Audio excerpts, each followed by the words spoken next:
A day in my life as a work from home and a full-time cooking ina. Hi pretty! So ito na nga yung continuation ng ating travel vlog papunta ng Puerto Galera. Today, papakita ko nga sa inyo kung anong itsura ng loob nitong Fastcraft. Pagpasok nga natin dito sa loob ay may nag-check ng mga tickets. At bago nga kami pumunta dun sa kabilang part ay meron ulit mag-check ng ticket kaya mukhang hindi tayo makakapag 1, 2, 3 char. As I mentioned, meron ngang designated seats doon sa ticket. At yung ticket number namin is number 1 A to D. Kami nga yung una sa pila nung bumili kami ng tickets kaya siguro dito kami nakaupo. And luckily, mas maganda nga yung pwesto namin kasi meron kaming sariling table. Dinala na rin pala namin dito yung mga binili naming snacks doon sa Batangas Port. Nasa 10:45 AM na nga ito kaso wala pang gana yung kids kumain kaya magi-snacks muna sila. Anyways, mabalik nga tayo about sa Fastcraft.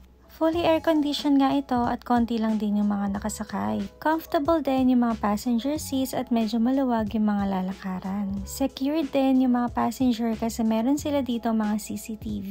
Kung gusto mo nga munang matulog or magpahinga sa biyahe, pwede mong ibaba itong mga kortina but for us, gusto namin makita yung view. Sa una nga, medyo mauga itong boat pero kapag umaandar na, hindi mo na mararamdaman. Habang bumabiyahe pala dito sa Fastcraft, pwede kang pumunta sa bandang likuran.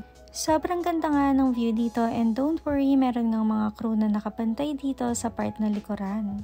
And in-enjoy nga lang namin yung view kasi medyo mabilis lang din yung ating biyahe.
Ang bilis nga lang din ng biyahe, umalis kami doon ng 10:45 AM tapos dumating kami dito ng around 12:19 in the afternoon. Ganito pala yung itsura ng Fastcraft at ito naman yung Roro. Mas malaki nga yung Roro at 2 floors ang para sa passengers. Dito naman sa baba nakalagay yung mga cars, trucks at mga motor. Pagdating nga namin dito sa Puerto Galera ay naglag kami ng names namin tapos meron kayong babayaran na environmental fee na 120 pesos each. Good for 7 days nga daw yung kanilang environmental fee tickets. Paglabas mo nga dito sa kanilang gate ay hindi ka na mahihirapan maghanap ng sasakyan. Marami na ditong nagtatanong at nag-aalok ng kanilang tricycle or tuk-tuk. Dito pala sa tricycle, 200 pesos yung binayad namin papunta doon sa aming ni-reserve na accommodation. Sobrang daming ang hotel and lodges ang pagpipilian dito sa Puerto Galera. Si Sir Amo nga yung nag-book ng aming accommodation and fortunately malapit lang siya doon sa White Beach. Around 1 to 2 minutes nga lang yung walk namin papunta sa White Beach kaya hindi kami mahihirapan maghanap ng kainan. And makakatipid nga rin kami kasi lalakarin na lang namin imbis na magbabayad pa kami ng tricycle. Sobrang luwag nga ng mga kalsada dito sa Puerto Galera and no traffic.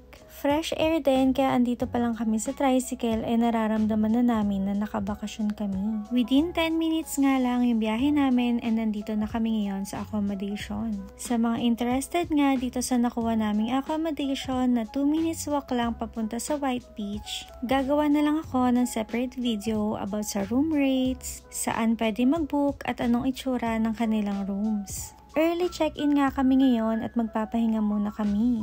Kaya abangan niyo ang ating next video. Bye!